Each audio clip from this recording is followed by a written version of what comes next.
রহমতুল্লাহ। কে বলছেন কোত্থেকে? প্রশ্ন করুন। ওয়ালাইকুম আসসালাম ওয়া রাহমাতুল্লাহি ওয়া বারাকাতুহু। সারার ভাই কেমন আছেন? জি আলহামদুলিল্লাহ। প্রশ্ন করুন। আমি ঢাকা থেকে বলছিলাম, আবুল হোসেন ভালো ভাই। জি ভাই বলুন। জি ভাই, আলহামদুলিল্লাহ দুইজনকেই শাইখলি মাশাআল্লাহ মাশাআল্লাহ খুব চমৎকার লাগতেছে ভাই। প্রশ্নটা হচ্ছে ভাই মানে কুরবানির বিষয়টা এখন শুনতেছি নতুন করে যে হাদিয়া বলা কতটুকু এটা মানে হাদিস এবং শরীয়ত সম্মত একটু বুঝিয়ে যদি বলতেন। প্রশ্নটা কি? কুরবানি হাদিয়া? কুরবানি হাদিয়া বলতে যে কুরবানি কিনা হয়েছে অনেক মানুষ জিজ্ঞেস করে দাম কত, এটা এখন শুনতেছি বলা। জি জি জি জি জি জি জি জি না বললেই ভালো। হ্যাঁ হ্যাঁ, আমাদের সাথেই থাকুন আউল ভাই ইনশাআল্লাহ।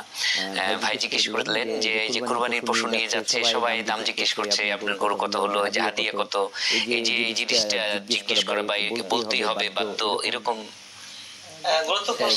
আমরা একটা ফোন নিয়ে নিচ্ছি। আসসালামু আলাইকুম রহমতুল্লাহ। কে বলছেন কোত্থেকে? প্রশ্ন করুন। আসসালামু আলাইকুম।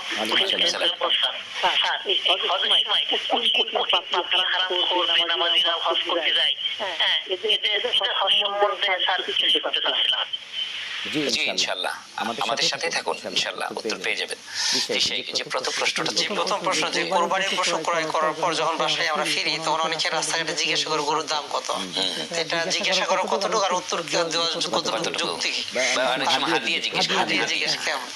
আসলে কুরবানিটা একটা তাৎপর্য একটা বিষয়। এই জন্য এই প্রাণীর দাম জিজ্ঞাসা করা, মাংস নির্ণয় করা, আরো মানে জিতেছেন ঠকেছেন, এই কথাগুলো না বলাই ভালো। এটা তারপর বিপরীত চলে যায়।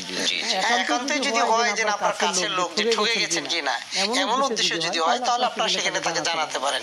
কিন্তু সচরাচর রাস্তাঘাটে আপনি মানে ভিডিওর সামনে, ক্যামেরার সামনে মানুষকে বলা বা জিজ্ঞাসা করা, অনেক সময় অনেক আল্লাহওয়ালা আসে, তারা এই প্রশ্ন শোনার পর বিব্রতকর অবস্থায় পড়ে যায়।